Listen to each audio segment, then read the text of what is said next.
The unexpected homecoming. The late afternoon sun cast golden hues across the quiet suburban street as David Carter pulled into his driveway. The rhythmic hum of the car engine faded into silence as he sat for a moment, gripping the steering wheel, a frown creasing his forehead. He had just completed a grueling undercover shift, his latest case involving a complex narcotics network that had been expanding its reach into schools. As a detective specializing in drug-related crimes, he was no stranger to the darkness lurking beneath society's surface, but the thought of such filth creeping into the lives of children churned his stomach. He exhaled sharply, shaking the weight of his work from his shoulders. This was home. This was where he was simply Dad, not Detective Carter. As he stepped out of the car, the cool autumn breeze brushed against his skin, carrying with it the distant laughter of children playing down the street. A small smile tugged at the corner of his lips. He loved this neighborhood, loved that his 7-year-old daughter, Mia, could grow up here safe and happy. At least he had always believed that to be the case. The moment he reached the front door, something in the air shifted. His wife, Ava, stood frozen on the front porch, her normally warm and composed face marred by sheer horror. The color had drained from her cheeks, her hands trembling as she clutched the doorframe. Then he saw her. Mia. His heart stopped.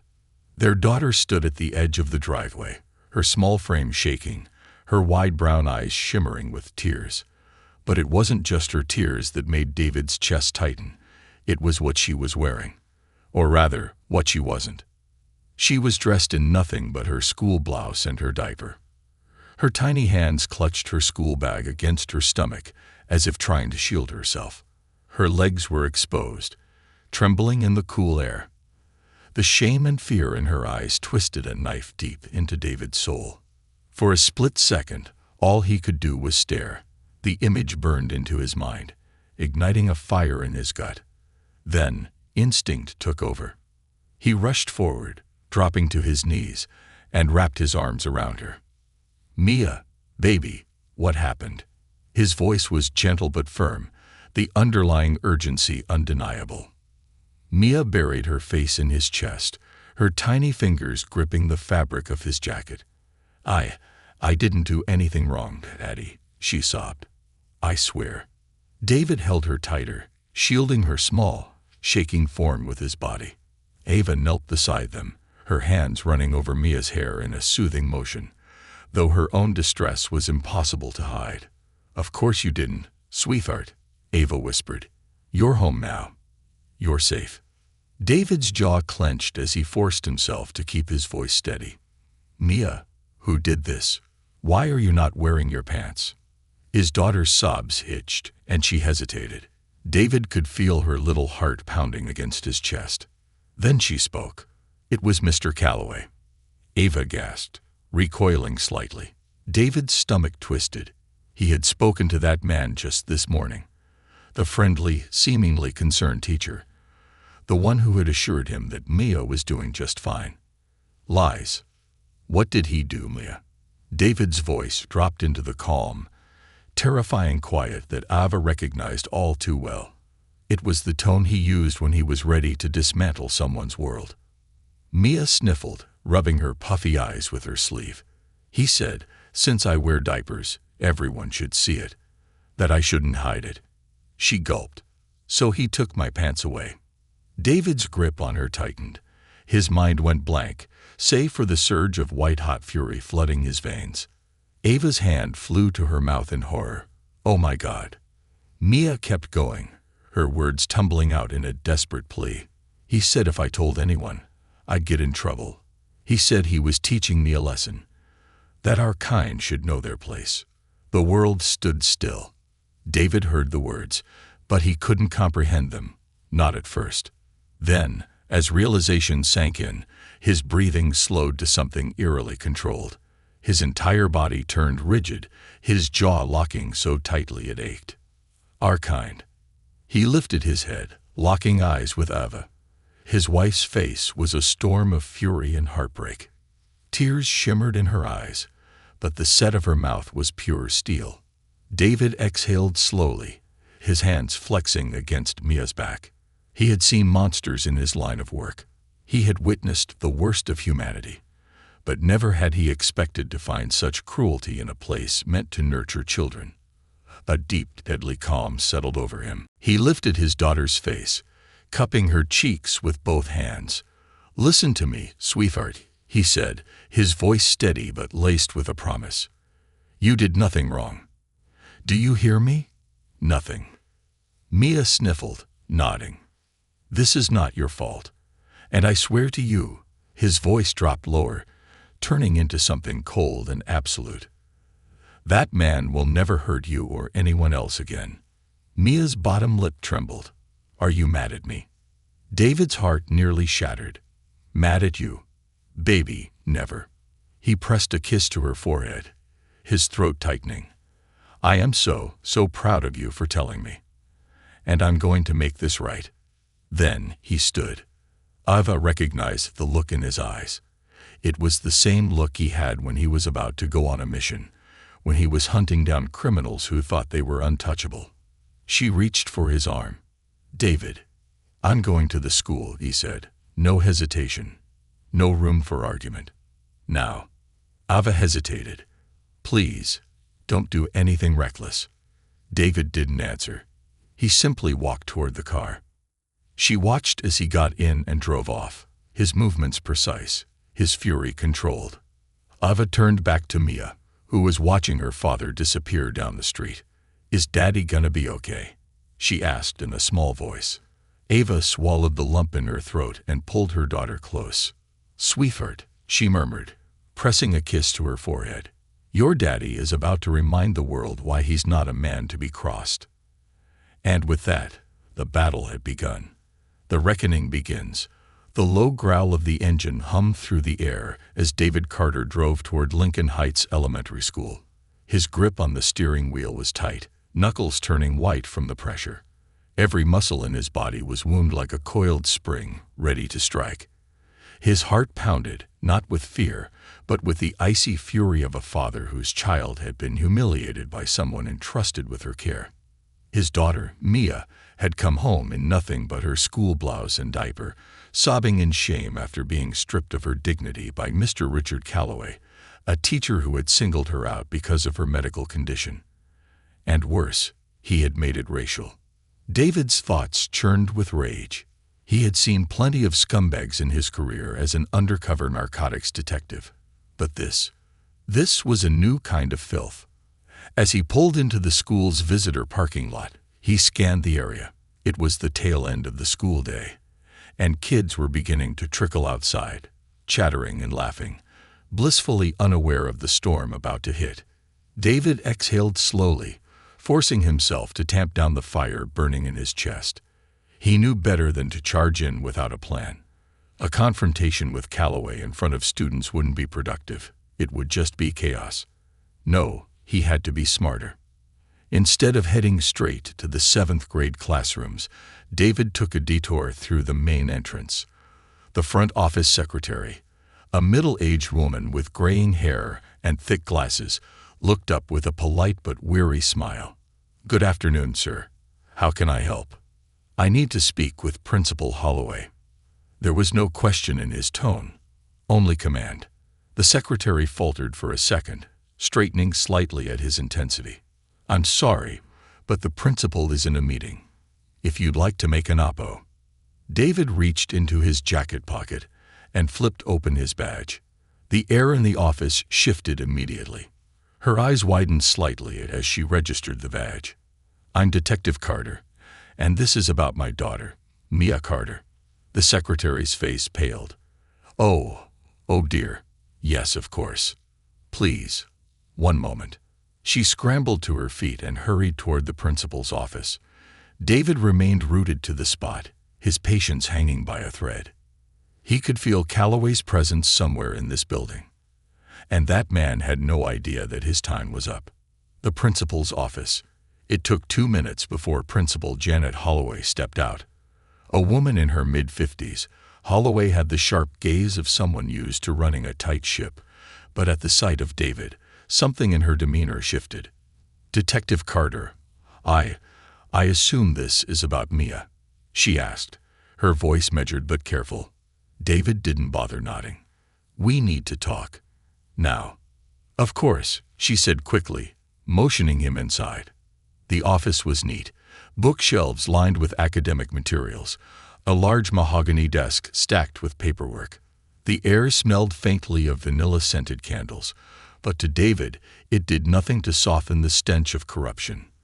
As soon as the door closed behind him, David spoke. "My daughter came home today without her skirt." Holloway's eyes widened. "She told me that Calloway took it from her." The principal paled, but David wasn't done.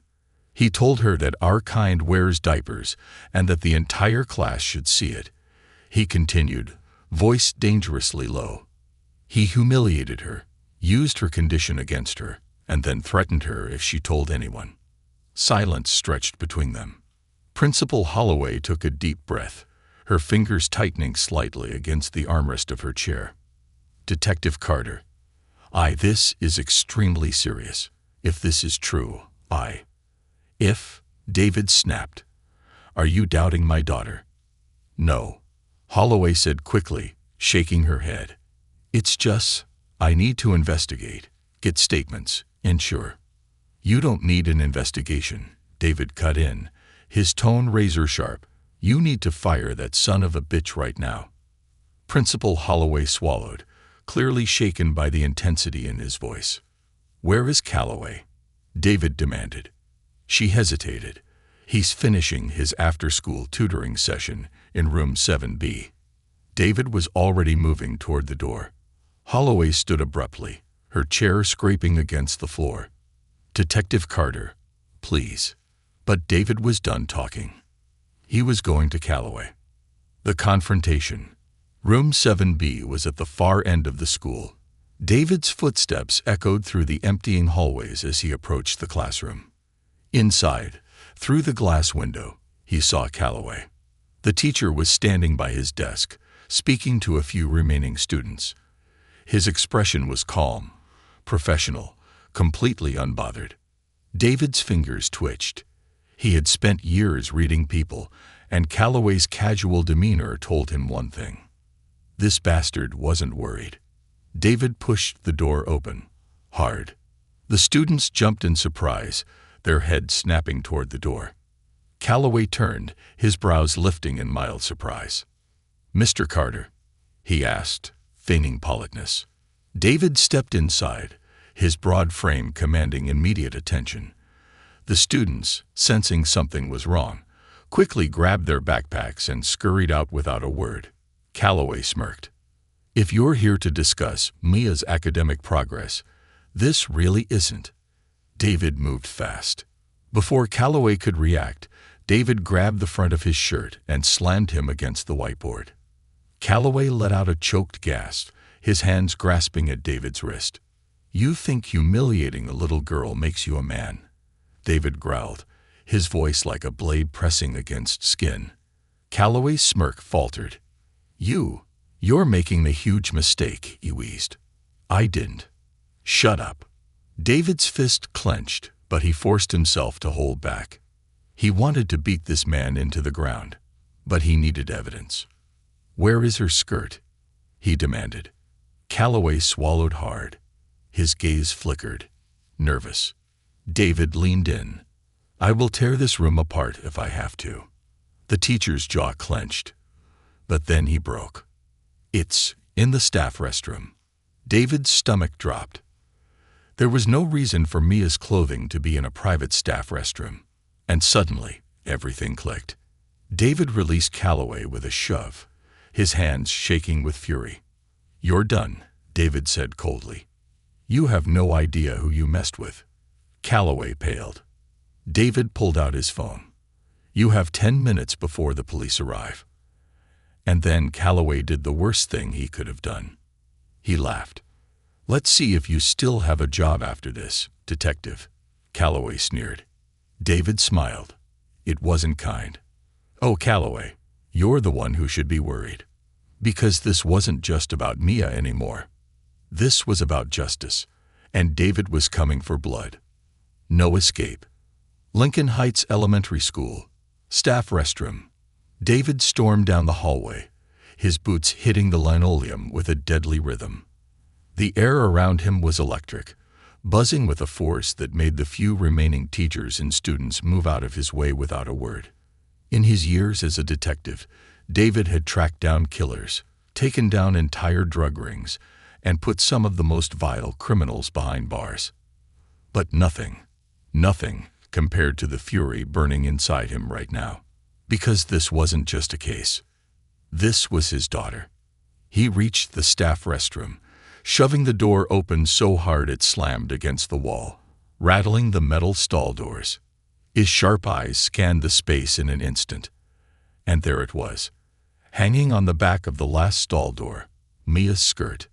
David took a slow, steady breath, stepping toward it like a predator stalking its prey. He reached out and lifted the fabric. It was clean. No stains, no rips, nothing to suggest an accident. The rage inside him swelled. So Calloway had lied about that too. He turned on his heel, his entire body vibrating with controlled fury. He was going to burn this man's life to the ground. Principal Holloway's office, 15 minutes later. The tension in the room was suffocating. Principal Holloway sat behind her desk, her usually composed expression replaced by one of distress. Her fingers were intertwined tightly, her knuckles pale. David sat across from her, his hands clenched into fists on the desk. Calloway, that piece of filth, stood off to the side, his cocky smirk now replaced by nervous defiance. 2 uniformed officers had arrived and were stationed at the door, waiting for David's call.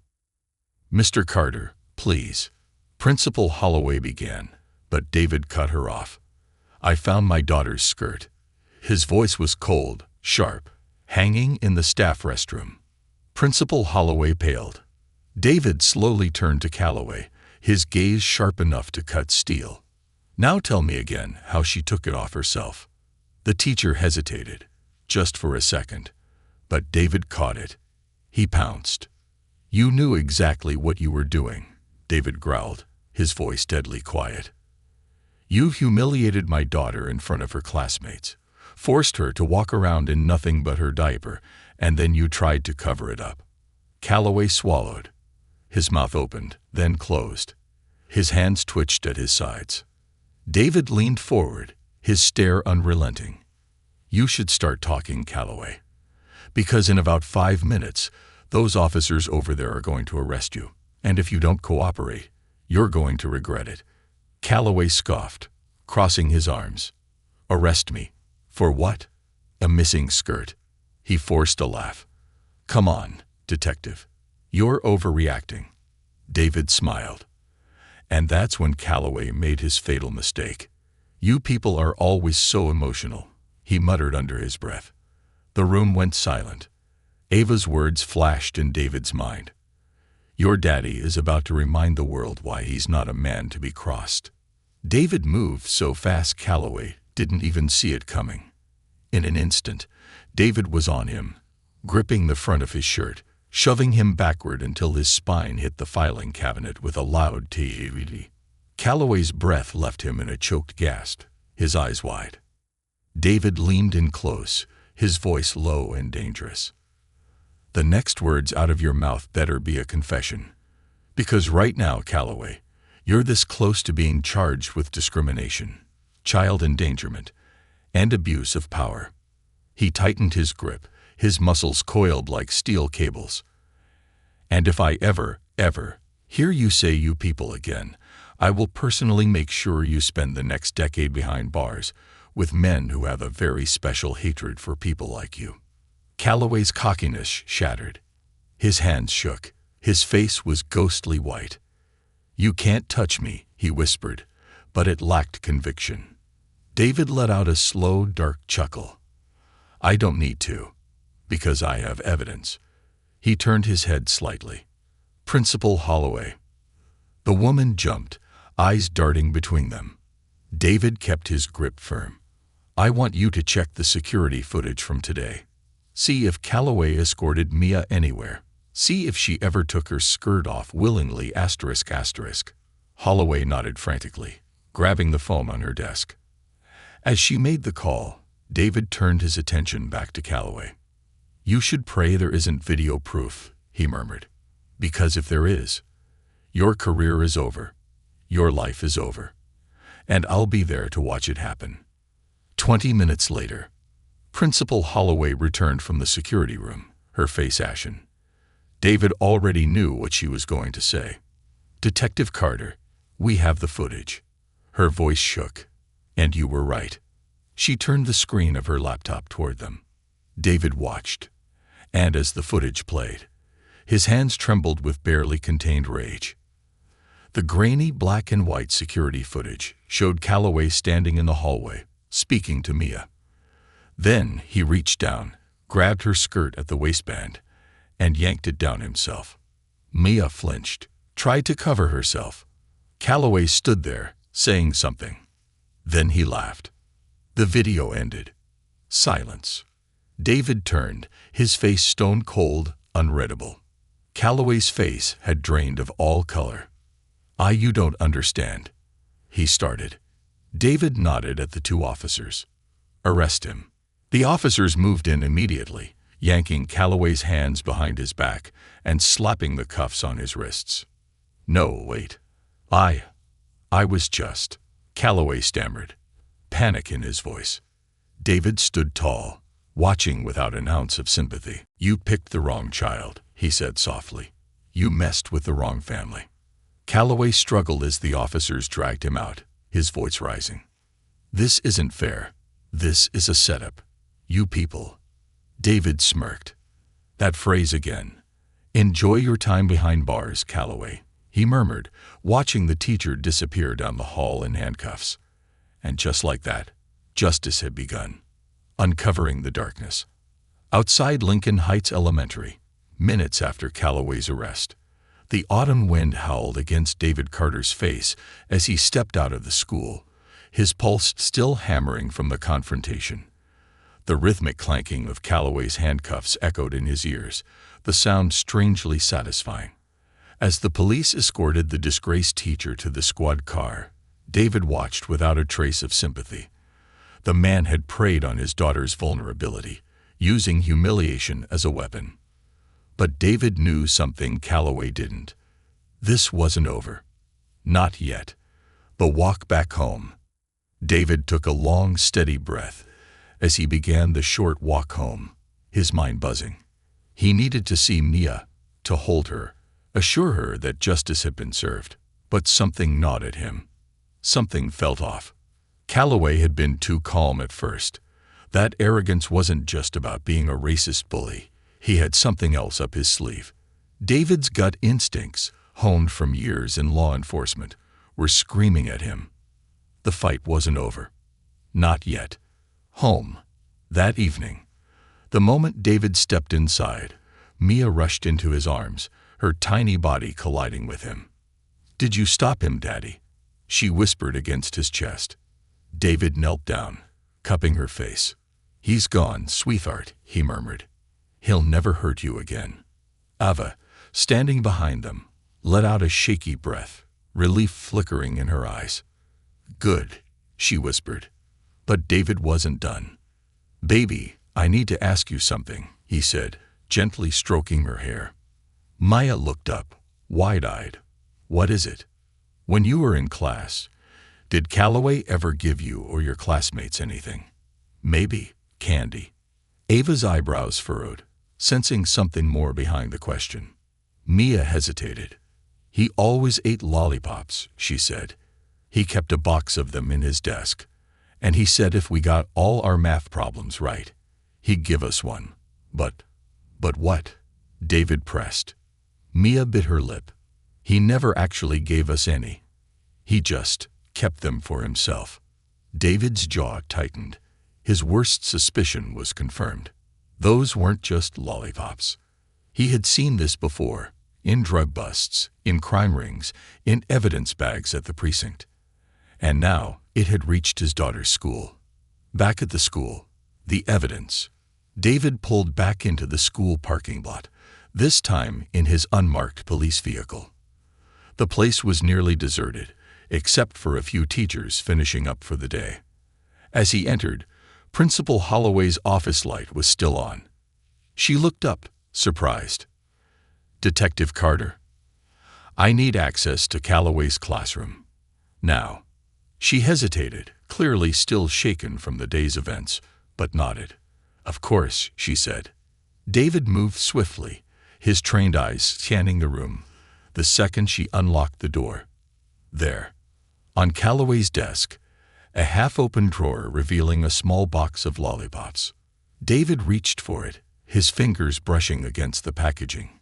His chest tightened. He had seen this exact brand before. Synthetic stimulants, harmless-looking candy infused with highly addictive substances, designed to keep people wired, focused, but also break them down over time. And Calloway had them here, in a school. David turned to Principal Holloway, his face dark. "You have a drug problem in this school," he said flatly. Her face drained of color. The bigger picture. It didn't take long for David to get the lollipops tested. The lab results confirmed what he already knew. They contained traces of a synthetic stimulant, often used in high-pressure jobs. That meant only one thing. Calloway was either using or distributing. Maybe both. And that meant someone had been supplying him. This was no longer just about Mia's humiliation. This was bigger. David's call to the chief. David sat in his home office, the dim light from his desk lamp casting shadows across the walls. His phone pressed to his ear as he spoke to Detective Mark Lawson, his superior at the precinct. "Lawson," David started, voice tight. "Calloway wasn't just a bully. He was using lace candy. We found a box in his desk." Lawson cursed under his breath. "Shit, that ties right into our drug ring investigation. You think he was a buyer or a dealer?" David exhaled. "Not sure, but I want to find out who his supplier was." "You planning to dig?" Lawson asked. "Absolutely," David confirmed. Lawson chuckled dryly. "Figured as much. All right, Carter, you're back on the case. Let's bring these bastards down." David nodded, gripping the phone tighter. This wasn't just a school issue anymore. This was a full-blown investigation. And David wasn't going to stop until he uncovered the truth. Because this time, it was personal. The hunt begins. David Carter's home office. Late night. The glow from David's laptop screen illuminated his face in the dark room. His eyes, bloodshot from exhaustion, were locked onto the case files spread across his desk. The room was quiet except for the faint hum of his computer and the distant sound of Ava moving around upstairs, checking on Mia.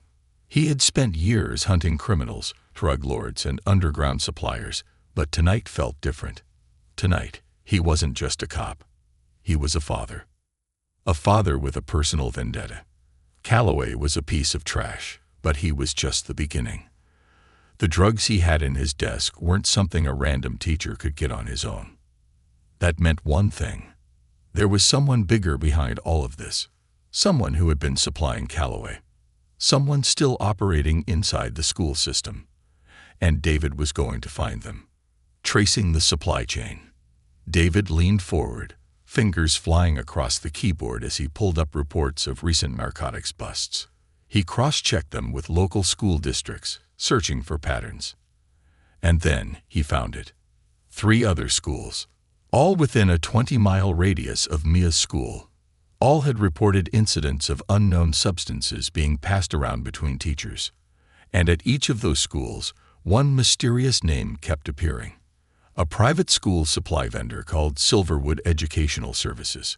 The company had contracts with multiple schools in the area, supposedly providing stationery, books, and classroom materials. But what caught David's eye was a single shipment record. A delivery was made to Lincoln Heights Elementary 3 months ago, the same time Calloway had been hired. And guess what was on that list? Boxes labeled as student rewards, assorted flavors, lollipops. The stakeout begins. David knew better than to storm in without proof. He needed to catch someone in the act, someone making deliveries, someone handing off the goods.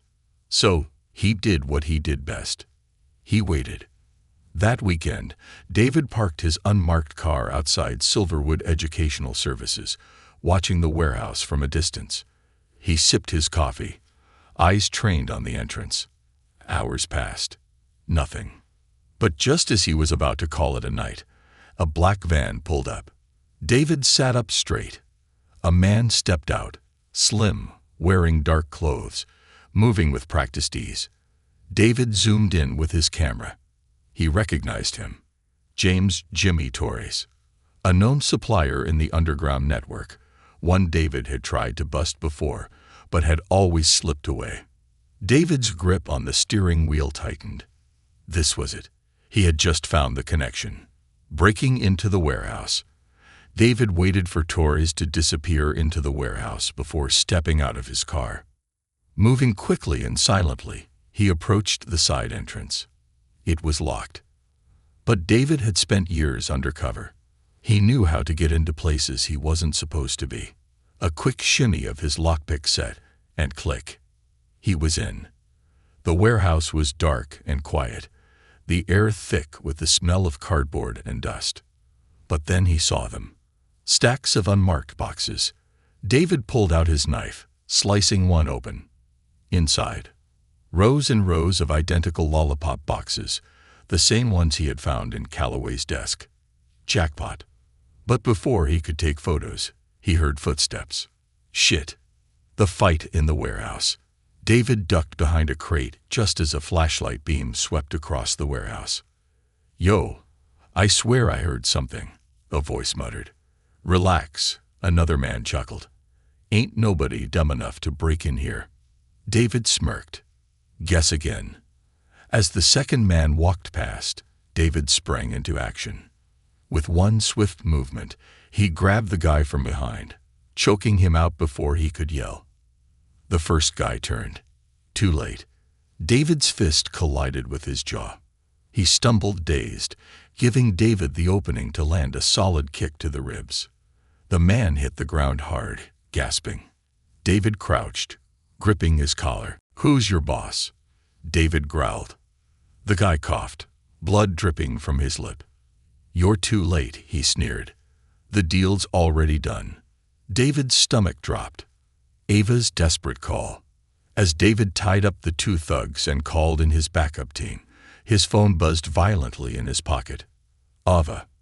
His heart clenched. Something was wrong. He answered. "Ava. What's?" "David." Ava's voice was panicked. "Mia. Mia's missing." The world stopped. David's entire body went cold. "What?" His voice was sharper than a knife. "I put her to bed an hour ago." Ava's voice trembled. "I just checked. Her window is open, and she's gone." David's pulse skyrocketed. Mia had been taken. By who? David turned to the thug on the ground, eyes burning with rage. "Where is she?" he demanded. The guy grinned through bloody teeth. "Your little girl. She's just leverage now." David's vision turned red. This wasn't just a drug bust anymore. Now it was a kidnapping. And there was only one way this ended, with him getting his daughter back and leaving bodies behind. The race against time. Warehouse. Midnight. David Carter's world shrank to one simple, terrifying truth. Mia was gone. The thug beneath him, bleeding and half-conscious, had just confirmed his worst nightmare. His daughter had been taken. David's grip tightened on the man's collar. Where did they take her? He growled, his voice dangerously low. The thug laughed weakly, blood staining his teeth. "You're too late, cop. She's already gone." David slammed him against the concrete floor, his control slipping. "Where?" he barked, pressing his knee into the man's chest. The thug gasped, wheezing under the pressure. "Why, you think I know?" He choked out. "I'm just the guy who moves product. But your little girl, she's leverage now. You pissed off the wrong people." David's blood ran cold. This wasn't just about Calloway anymore. The drug ring, whoever was really behind it, had escalated this. And now it was war. Home. Ava's breakdown. David burst through the front door, his heart hammering. Ava was standing in the middle of the living room, clutching Mia's pink blanket in trembling hands. Her eyes were red-rimmed, her breathing uneven. "David," she gasped the moment she saw him. I don't know what happened." She was in bed, and then her window. David held her shoulders firmly. "We're gonna find her," he swore. "Whoever did this is already dead. They just don't know it yet." Ava sobbed, pressing her face into his chest. "Please, David, just bring our baby home." David kissed the top of her head, his mind already calculating every next move. The clue in the window. David sprinted up the stairs, straight to Mia's room. The window was wide open, the curtains fluttering in the wind. His eyes scanned the windowsill, looking for anything. And then he saw it. A footprint, not Mia's. An adult boot print. Someone had climbed in. And then something else. A small white object stuck in the corner of the window frame. David picked it up, his stomach twisting. It was a candy wrapper. The same kind from Calloway's desk. His mind clicked into place. The same men supplying drugs to schools had taken Mia. They had kidnapped his daughter, and he knew exactly where to start looking. Calling in the favor. David grabbed his phone and dialed a number he hadn't called in years. A deep, gruff voice answered on the first ring. "You must be desperate to be calling me, Carter." David exhaled, his voice cold as ice. "I need information. Now." The voice chuckled. "Always business with you, huh? Fine. What do you need?" David's grip on the phone tightened. "Someone took my daughter. I want names." The line went dead silent. Then, shit. A pause. Then the voice lowered. "All right, Carter. You owe me for this. I'll check my sources. Give me an hour." David ended the call and stared out the window. An hour. That was 59 minutes too long. The first lead. 30 minutes later, his phone buzzed. Unknown number. He answered immediately. "Lincoln Heights Industrial Park," the voice said. "Warehouse 42. That's where your girl is." "But Carter." David's jaw clenched. "What?" The voice hesitated. "This ain't just a kidnapping. They're moving her tonight. If you don't get there fast, she's gone." David's chest tightened. "Then I'll be faster," he growled. He ended the call. Then he grabbed his gun, and he left to get his daughter back. The final confrontation. David pulled up outside Warehouse 42, cutting the engine. The place was dark, silent, but his trained eyes saw the movement. There were men outside, armed. David's hands flexed over his gun. This wasn't an arrest. This wasn't a case. This was war. And David didn't plan on leaving survivors. Taking a slow breath, he moved. The first man didn't even hear him coming. A quick strike to the throat, a sharp twist of the wrist. The gun was his now. David caught the second guy mid-turn, slamming his head against the metal railing with a sickening crack. The third guy tried to run, but David's gun was already aimed. One clean shot. He went down. David pushed forward, his heart pounding. Mia was inside, and nothing was going to keep him from her. Finding Mia, David stepped into the warehouse, gun raised. A single light bulb flickered overhead, casting shadows against the metal walls. And then, a small whimper. David's chest clenched. "Mia?" He called out, his voice gentler now. A small figure moved in the corner. His daughter, bound, scared, but alive. David ran to her, dropping his gun, pulling her into his arms. "Daddy," she sobbed, clinging to him. David's entire body trembled. "I've got you, baby," he whispered. "I've got you." But as he turned to leave, a gun clicked behind him. The true mastermind. "Touching," a voice sneered. "But you're not leaving here alive, Carter."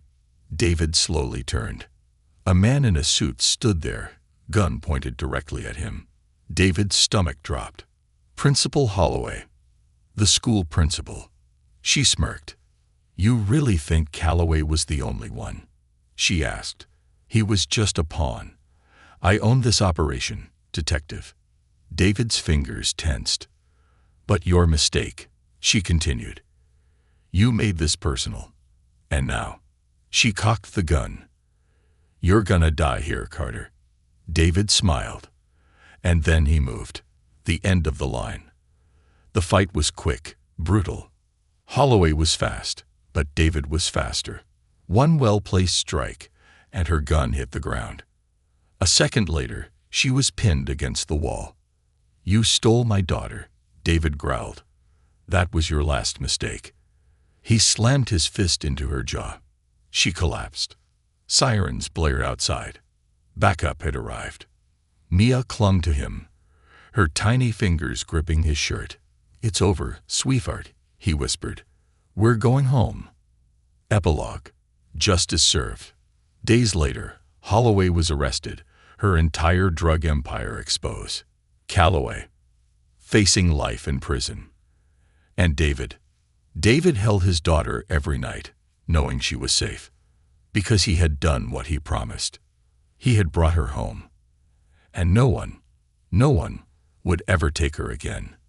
The aftermath and the reckoning. 1 week later, Carter residence. The house had been too quiet since that night. Not the calm, peaceful kind of quiet. The fragile, unspoken tension kind. The kind that held pain just beneath the surface. David sat at the dining table, staring at his coffee mug, his mind replaying everything that had happened. Mia had been home for a week. Safe. Alive. But the weight of everything was still there. Ava had been watching over her like a hawk, never letting her out of sight for more than a few moments. She still had nightmares. She still flinched when she heard loud noises. And David, he wasn't sure if he'd ever sleep again. He had killed before. As a cop, as an undercover operative. But this had been personal. And the part that haunted him the most. It had almost been too late. The trial begins. The courtroom was packed. Journalists, reporters, families, angry parents who had learned the truth about the school's involvement in the drug ring. At the defendant's table sat Principal Janet Holloway. Her once polished suit looked wrinkled. Her hair, always meticulously styled, was unkempt. She no longer had the powerful presence she carried in the school. Now she was just another criminal waiting for her sentence. David sat in the front row, Mia's tiny hand gripping his. She was still scared, but she wanted to be here. She wanted to see the woman who had orchestrated everything face justice. The judge entered. The trial began, and everything came crashing down for Holloway. The evidence that broke her. The first blow was the security footage. It showed Calloway taking Mia's skirt, humiliating her in front of the class. It showed his smirk, his cruelty, his absolute certainty that nothing would happen to him. But that wasn't the worst of it. The next clip, Holloway herself, caught on camera entering Calloway's classroom late at night, stuffing the box of laced lollipops into his desk. Then, an audio clip intercepted from Holloway's own phone. A recorded conversation. Calloway's too reckless. The recording played, her voice sharp, irritated. If he messes up this operation, I swear I'll handle it myself. He's replaceable. The school is the business. We move the product through the faculty. If he causes a scandal, we cut him loose. Make sure he disappears before the cops get to him. The courtroom went silent. Holloway's face drained of color. The judge's gavel slammed down. The court finds the defendant, Janet Holloway, guilty on all counts. David felt Mia squeeze his hand. And for the first time in weeks, he saw her smile. Final sentences. Janet Holloway, life in prison without parole. Richard Calloway, 25 years for child endangerment, abuse of power, and conspiracy. Other members of the operation. Arrests continued, including multiple other teachers in surrounding schools. The entire network had been exposed. The school system was under fire. And David had done what he set out to do. A final visit. 2 weeks later, David sat in front of Calloway. A prison cell between them. Calloway looked defeated, his once arrogant smirk gone. "How does it feel?" David asked, his voice calm but cold. "How does what feel?" Calloway muttered, his eyes hollow. "Knowing that for the rest of your miserable life, you'll never hurt another kid again." Calloway's jaw clenched, but he said nothing. David leaned in slightly, voice low. "You picked the wrong family, Calloway. And now, you get to rot for it." Calloway finally looked at him, pure hatred in his eyes. "You think this ends with me?" he hissed. "There are more of us. People like you. You're the ones losing. We always come back." David smirked. "Then I'll be here when you do." He stood up, walking away without another glance. Let Calloway stew. His time was over. David had won. Epilogue. A new beginning. 1 month later, David sat at the kitchen table, watching Nia draw. She was laughing again. Playing. Healing. Ava placed a hand on David's shoulder. "We did it," she whispered. "She's okay." David turned, pressing a kiss to Ava's forehead. And for the first time in a long time, he believed it. Mia was safe. And nothing would ever change that again.